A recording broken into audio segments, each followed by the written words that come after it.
النبي الكريم ونحن على ذلك من الشاهدين والشاكرين رب اشرح لي صدري ويسر لي أمري واحلل عقدة من لساني يفقهوا قولي اللهم صل على سيدنا ونبينا ومولانا محمد وبارك وسلم۔ محترم حضرات، معزز سامعین کرام، اللہ تبارک و تعالی نے دنیا بنانے سے پہلے انسانوں کو پیدا کیا۔ حضرت آدم علیہ نبینا علیہ السلام کو اللہ نے اپنے دست قدرت سے پیدا کیا، اور قیامت تک جتنے بھی انسان آنے والے ہیں، جو آ چکے اور جا چکے اور جو آنے والے ہیں، تمام کی روحوں کو اللہ نے پیدا کیا، اور پھر تمام روحوں کو اللہ تعالیٰ نے عقل و شعور عطا کیا، اور اس کے بعد عالم ارواح میں جمع کیا، اور جمع کرنے کے بعد تمام روحوں کے سامنے ایک سوال رکھا، جس کو قرآن کہتا ہے الستُ بربکم۔ ایک دم ایک آسان سا سوال رکھا کہ یہ بتاؤ کہ میں تمہارا پالن ہار ہوں یا نہیں، میں تمہارا رب ہوں یا نہیں؟ قالوا بلی، تمام روحوں نے بیک زبان یہ جواب دیا کیوں نہیں؟ یعنی اللہ تعالیٰ نے ہمیں اور آپ سے ایک عہد لیا کہ میں تمہارا رب ہوں یا نہیں، میں تمہارا پالنہار ہوں یا نہیں، ہم نے اور آپ نے اقرار کیا کیوں نہیں؟ اب ظاہر سی بات ہے کہ اس عہد میں کون سچا ہے اور کون جھوٹا ہے، اس کو آزمانے کے لیے اللہ نے اس دنیا کو بنایا، اور پھر اس دنیا کو ہر طرح کی نعمتوں سے سجایا۔ پھر اللہ تعالیٰ نے کچھ چیزیں اس کے اندر حلال پیدا کی، کچھ چیزیں وہ ہیں جو حرام ہیں، اور پھر ہمیں بھیجا اس دنیا کے اندر آزمائش کے لیے، آخرت کی تیاری کے لیے۔ اور کتنے دنوں کے لیے بھیجا ہم اور آپ نہیں جانتے، ہم اور آپ نہیں جانتے، لیکن یہ بتلا دیا گیا کہ یہ دنیا تمہاری حقیقی جو ہے زندگی نہیں ہے، اور دنیا میں تم ہمیشہ رہنے کے لیے نہیں جا رہے ہو۔ چند سال کی زندگی ہمیں اور آپ کو عطا کی گئی، اور کس لیے عطا کی گئی کہ جو تم نے دنیا میں جانے سے پہلے عالم ارواح میں جو ہم سے عہد کیے ہو، اب دنیا میں آزادی کے ساتھ رہ کر کے جو ہے تم اس عہد کو پورا کرو کہ تم مجھے اپنا رب مانتے ہو یا نہیں۔ اور اللہ کا احسان یہ دیکھیے کہ ہمیں اور آپ کو بتا دیا گیا کہ یہ ایک مختصر سی مدت تم کو دی جا رہی ہے، لیکن یہ نہیں بتایا گیا کہ تم 10 سال زندہ رہو گے، 40 سال رہو گے، 50 سال رہو گے، 100 سال رہو۔ اس میں بھی اللہ کی حکمت ہے کہ اگر یہ بتا دیا جاتا کہ 100 سال کی زندگی تم کو ہم عطا کر رہے ہیں، تو انسان جو ہے مغرور ہو جاتا اور اللہ کی نافرمانیاں کرتا کہ چلو ہم جو ہے اللہ کے حکموں کو توڑ رہے، کوئی بات نہیں ہے، آخر میں دیکھا جائے گا۔ لیکن نہیں، ہماری زندگی تو اللہ نے عطا کی، لیکن اللہ نے اس کو ہم سے پوشیدہ رکھا تاکہ ہم ہر وقت اللہ سے ڈرتے رہیں کہ پتہ نہیں کب ہماری موت آ جائے۔ انسان ہے وہ خوش نصیب جس کی موت جو ہے نماز کی حالت میں آ جائے، جس کی موت قرآن کی تلاوت میں آ جائے، جس کی موت جو ہے سر اس کے سجدے میں ہو اور زبان پر سبحان ربی الاعلیٰ ہو، اور اس حال میں اس کی روح پرواز کر جائے۔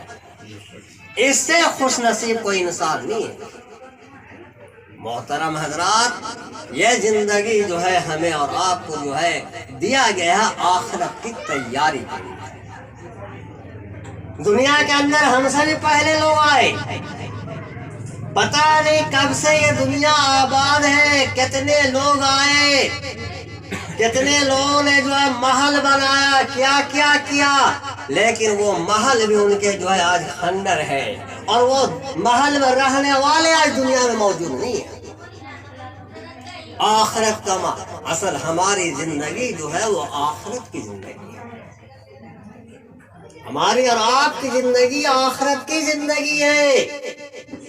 یہ دنیا کی زندگی تو یہاں جیسی بھی حالات آئے، جیسی بھی پریشانیاں ہو، دن گزر جائیں گے، لیکن آخرت کا حال یہ ہے کہ ابھی ہم نے جو آیت کی تلاوت کی جس میں اللہ تعالیٰ نے فرمایا انسان جب مصیبتوں میں گھرا ہوا ہوتا ہے، انسان جب پریشانیوں میں رہتا ہے تو اسے جو ہے اپنے علاوہ کوئی نظر نہیں آتا۔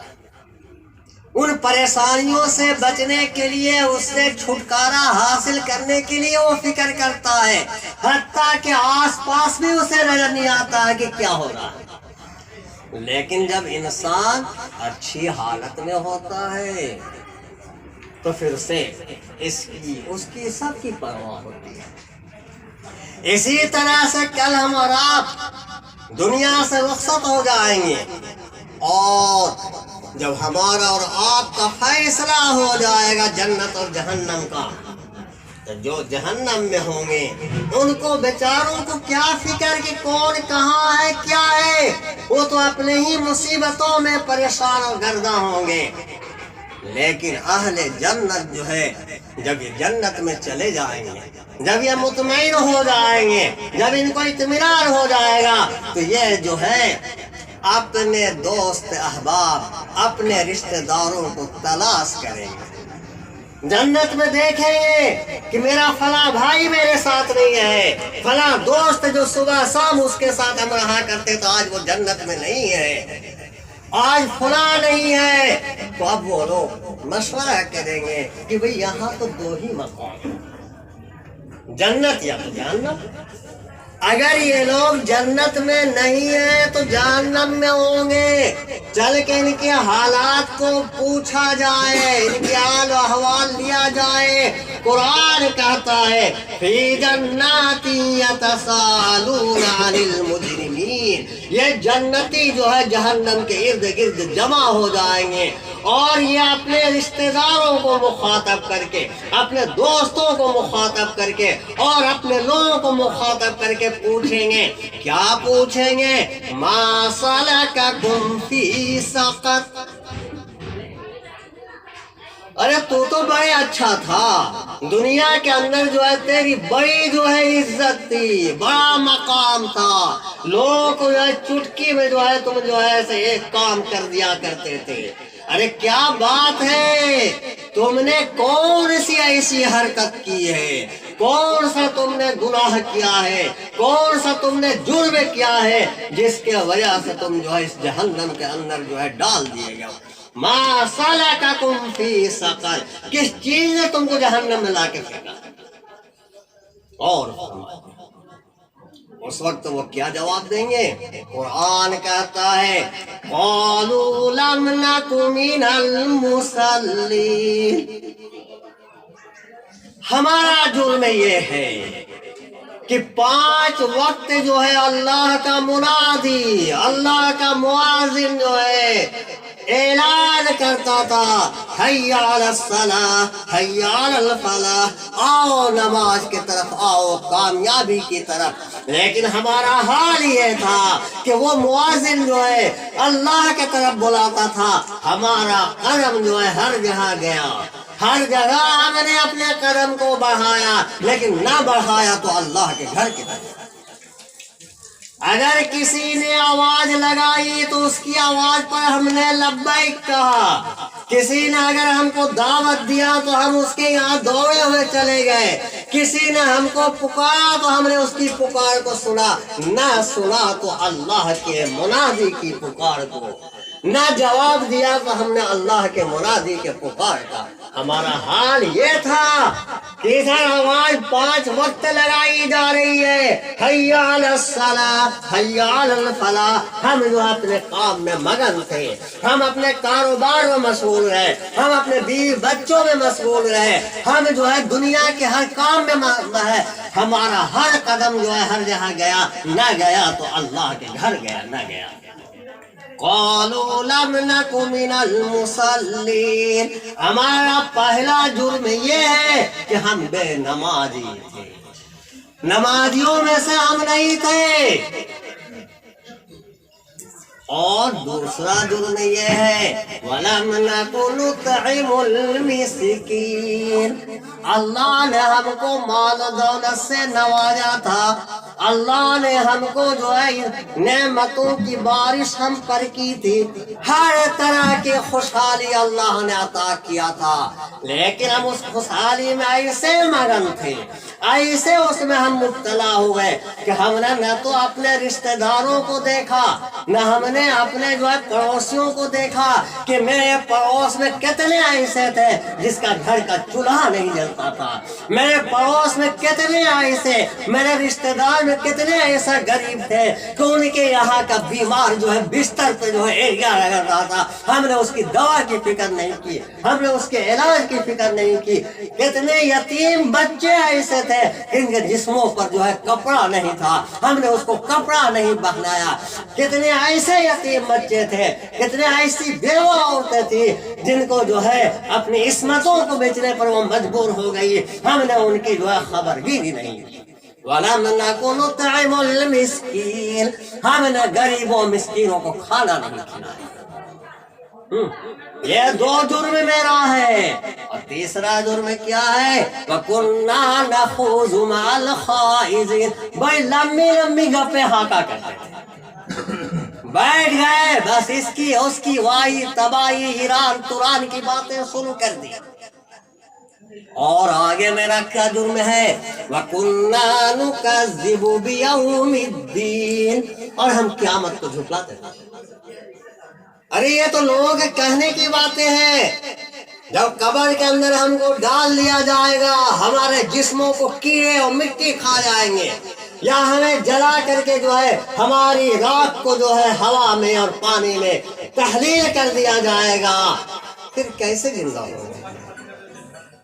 وَكُنَّا نُكَذِّبُ بِيَوْمِ الدِّينِ، ہم قیامت کو جھٹلاتے تھے، ہماری یہی حالت تھی کہ ہم بے نمازی تھے، 5 وقت اللہ کا منادی ہم کو جھنجھوڑتا تھا، ہمیں آواز لگا کے جگایا جاتا تھا کہ آ جاؤ اللہ کے گھر کی طرف، اپنے پیشانی جو پیشانی ہمارے چاپلوسی میں حکمرانوں کے سامنے جھکتی تھی، بڑوں کے سامنے ہماری پیشانی جھکتی تھی، نہ جانے کہاں کہاں ہم نے اپنے پیشانی کو جھکایا، نہ جھکایا تو اللہ کے دربار میں، نہیں جھکی میری پیشانی تو اللہ کے سامنے، تو ہم تو بے نمازی تھے، اللہ نے ہم کو مال و دولت دیا تھا، لیکن اس مال کو ہم نے غریبوں پر خرچ نہیں کیا، ہم نے مسکینوں پر خرچ نہیں کیا، ہم نے یتیموں اور بیواؤں کی خبر نہیں کی، اور ان کے باوجود ہم ایسے مگن تھے، ہم خوش فہمیوں میں مبتلا رہے، ہم جو ہے بڑے جو ہے یہاں وہاں کی ہانکتے رہے،